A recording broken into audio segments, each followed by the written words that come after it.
Surviving in the wild. Here are 5 crucial tips to keep you alive. First up, water is your #1 priority.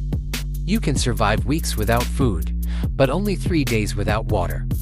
Always carry a portable water filter or purification tablets. Next, shelter is vital. Exposure to the elements can be deadly. Build your shelter before nightfall to stay protected from cold, rain, or extreme heat. Tip 3. Fire.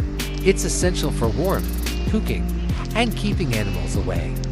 Plus, it can signal for help. Pack waterproof matches or a fire starting tool. Number 4. Signals for rescue. Remember, 3 of anything, 3 fires, 3 whistles, or 3 marks is a universal distress signal. Finally, know basic first aid. Treating injuries in the wild can save your life. A small first aid kit can make all the difference. Stay prepared, stay safe. Which of these tips did you find most useful?